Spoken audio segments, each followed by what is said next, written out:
Hello दोस्तों, मैं हूं ईशिन। आप देख रहे हैं हमारा चैनल टेक और आज इस वीडियो में मैं आपको बताऊंगा कि कैसे आप पब्लिक वाईफाई नेटवर्क पे आप कैसे बहुत अच्छी तरीके से सेफ रह सकते हैं और ऐसी कुछ सिक्योरिटी का आप अगर ध्यान रखें और आप बिल्कुल सेफ रह सकते हैं पब्लिक वाईफाई पे भी। तो इसी बारे में हम बात करेंगे, वो कैसे।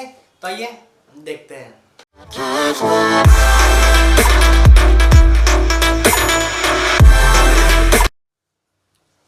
तो दोस्तों, आप अपने घर पे ब्रॉडबैंड यूज़ करते हो, घर पे इंटरनेट यूज़ करते हो ब्रॉडबैंड वाला या आपके फ़ोन हॉटस्पॉट वाला, तो हाँ, ये एक सिक्योर है क्योंकि वो आपका खुद का व्हाट्सएप आपका खुद का हॉटस्पॉट है और आप इसको आपने खुद नहीं क्रिएट किया। और हाँ, हालांकि अगर ब्रॉडबैंड भी लिया हो तो आपने अपने ट्रस्टेड किसी आईएसपी से ही लिया होगा। लेकिन पब्लिक वाईफाई के केस में ऐसा बिल्कुल नहीं रहता। हमें बिल्कुल पता नहीं होता है कि इसका आईएसपी कौन है या जो इंटरनेट प्रोवाइड करने वाली सर्विसेज है क्या ये ट्रस्टेड है या नहीं, हमें नहीं पता होता। भले ही हाँ, कॉफ़ी शॉप में जाओ, रेस्टोरेंट में जाओ, थिएटर्स में जाओ या फिर आप किसी भी जगह पे जाते जहाँ पर रेलवे स्टेशन जाओ या कहीं पे भी जाओ जहाँ पर पब्लिक वाईफाई अवेलेबल है, वहाँ पे क्या होता है कि आपको पता नहीं होता कि भाई ये जो इसका आईएसपी है वो कौन है, या फिर आप उस पर आसानी से ट्रस्ट नहीं करते हो। तो कैसे आप इसके ऊपर आप बड़ी आसानी से सेफ रह सकते हैं। तो ऐसी 4 चीज़ें जिनकी वजह से आप वहाँ काफ़ी पब्लिक वाईफाई में भी आप सेफ रह सकते हैं, आपका डेटा सेफ रह सकता है, आपकी इंफॉर्मेशन बिल्कुल सेफ रह सकती है। तो सबसे पहली चीज़ आपको ये करनी है कि जब भी आप कनेक्ट करें किसी भी पब्लिक वाईफाई से, तो कनेक्ट करने के बाद आपको क्या करना पड़ता है, आपका नंबर डालना पड़ता है, फिर उसमें एक ओटीपी आता है, फिर आपको कुछ समय के लिए कुछ लिमिटेड डेटा फिर लिमिटेड टाइम के लिए आपको इंटरनेट दिया जाता है ताकि आप उसे इस्तेमाल कर सकें आसानी से और अच्छे से।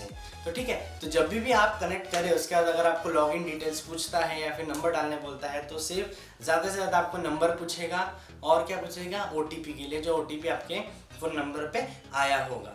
तो उसको डालने के बाद क्या हो जाएगा, आपका इंटरनेट ऑन हो जाएगा, उससे फिर यूज़ कर सकते हैं। लेकिन इन 2 चीज़ों के अलावा अगर वो आपका नाम, आपका ईमेल एड्रेस, फिर आपकी कोई भी बाकी की जानकारी अगर वो आपको पूछता है या फिर आपसे पूछी जाती है लॉगिन करते समय, तो हाँ, जान लीजिए कि आपकी इंफॉर्मेशन खतरे में है। तो ऐसे किसी भी वाईफाई से जब भी आप कनेक्ट करें, अगर ये सब पूछा जाए तो उससे बिल्कुल कनेक्ट ना करें, कहीं और जाके कीजिए, या तो फिर कुछ देर के लिए अगर इंटरनेट नहीं मिला तो भी कोई बात नहीं, ठीक है। तो आपको इस बात का ध्यान रखना है कि जब भी आपको इन 2 चीज़ों के फ़ोन और ओटीपी के अलावा कुछ और चीज़ पूछे तो समझ जाइएगा इसमें कुछ गड़बड़ है। तो उस पर बिल्कुल आप जाए ना, उस वाईफाई का बिल्कुल भी यूज़ ना करें। तो दूसरी बात आती है कि HTTPS, ठीक है, इन वेबसाइट्स का आप यूज़ करें, मतलब इन वेबसाइट से ही आप सर्फिंग करें, इन वेबसाइट पे ही आप जाएं जहाँ पर HTTPS सिक्योरिटी है, ठीक है। तो HTTPS सिक्योरिटी क्या होती है कि जहाँ अगर आप क्रोम ब्राउज़र यूज़ करते हो, मोजिला फायरफॉक्स यूज़ करते हो, ठीक है, तो वहाँ पर क्या होता है, जब भी कोई वेबसाइट सर्च करते हो तो ऊपर में जहाँ पर एड्रेस बार होता है उसके बाद जो है ग्रीन कलर का लॉक साइन होता है। अगर वो रेड आ रहा है तो समझ जाइए आप जिस वेबसाइट पे जा रहे हैं वो है हार्मफुल वेबसाइट, ठीक है, और जिससे आपको नुकसान पहुंच सकता है। और कई बार आप कभी ऑटोमेटिकली किसी वेबसाइट पे चले जाते हैं, पॉपअप्स आते हैं, ठीक है, तो ये किस चीज़ की वजह से होता है कि आपके आईएसपी की वजह से होता है। मतलब आप जिस पब्लिक वाईफाई से कनेक्टेड हैं उनका वो पॉपअप होता है, तो वहाँ पे आप बिल्कुल सर्फ ना करें उस पॉपअप्स पे और बिल्कुल इनसे दूर रहिए, ठीक है। तो जब भी आप वेबसाइट अपने पब्लिक वाईफाई पे आप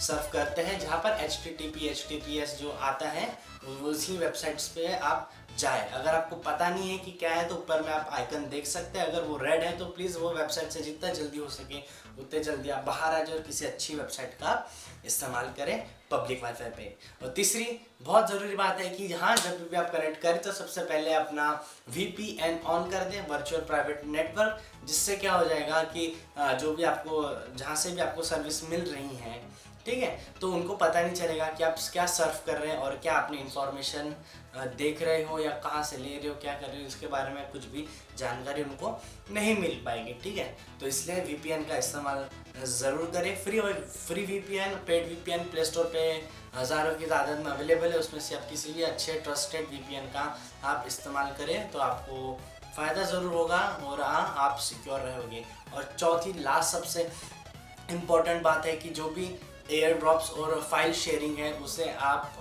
ऑफ करके रख दीजिए, क्योंकि फाइल शेयरिंग अगर आपके मोबाइल की या फिर आपकी पीसी की ऑन रहेगी तो आपको कोई भी फाइल शेयर कर सकता है या फिर आपकी फाइल को कहीं से भी उठाया जा सकता है। क्योंकि क्या होता है कि आप सेम पब्लिक वाईफाई में आप अकेले नहीं रहते हो, 10-12 लोग और रहते हैं। अगर उसमें से समझ लो किसी के इंटेंशंस गलत रहे, किसी ने चाहा कि इस वाईफाई से जो भी कनेक्टेड इंसान है मैं उसका डेटा चुरा लूँ या डेटा देख लूँ, तो ये काफ़ी खतरे वाली बात हो सकती है आपके डेटा के लिए। इससे आपके डेटा की सिक्योरिटी पे अफेक्ट पड़ सकता है। तो आप जब भी कनेक्ट करें, आप अपने लैपटॉप से यूज़ कर रहे हैं या फ़ोन से, तो जो फाइल शेयरिंग का ऑप्शन है उसे डिसेबल करके रख दीजिए। अगर विंडोज़ में आपको डिसेबल करना है तो जहाँ नीचे में नेटवर्क्स होते हैं वहाँ जाइए, वहाँ ओपन फाइल शेयरिंग या नेटवर्क कनेक्शंस में जाके चेंज एडेप्टर सेटिंग्स में जाके आप अपना जो फाइल शेयरिंग का ऑप्शन है वहाँ से आप उसे डिसेबल कर दीजिए। जिससे क्या हो जाएगा, आपकी फाइल शेयरिंग आपको आएगी नहीं किसी की रिक्वेस्ट, और ना ही आपकी कोई फाइल्स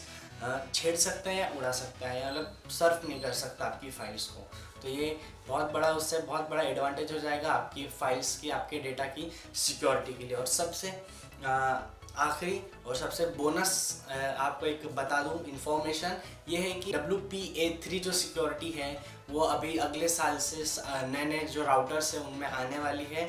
तो जहाँ पर आप भी कभी कनेक्ट करें तो जहाँ पर WPA3 दिखा तो वो समझ जाएगा कि ये बहुत ज़्यादा सिक्योर हॉटस्पॉट या फिर सिक्योर्ड वाईफाई कनेक्शन है, क्योंकि WPA3 में बहुत ज़्यादा टाइट सिक्योरिटी वाला सिस्टम आने वाला है कि जिससे आप जो है डेटा जो है आपका लीक नहीं हो पाएगा, और ना ही इसको थोड़ा हैक करना जो है इसके, अगर इस WPA3 जहाँ सिक्योरिटी है वहाँ पर उसका अगर वाईफाई पासवर्ड हैक करना है तो शायद थोड़ा मुश्किल बन जाएगा इन सिक्योरिटी आने के बाद। तो ये काफ़ी अच्छा एडवांटेजेस हैं हमारे वाईफाई सिस्टम्स के लिए जो आजकल हम यूज़ करते हैं। तो आई होप अगर आपको ये वीडियो अच्छा लगा है तो इसे कर दीजिए लाइक, कर दीजिए सब्सक्राइब इस चैनल को, और बेल आइकन को ज़रूर दबाइएगा नोटिफिकेशंस के लिए। बने रहिए इसी चैनल पे, और मिलता हूँ आपको अगली वीडियो में। Bye bye.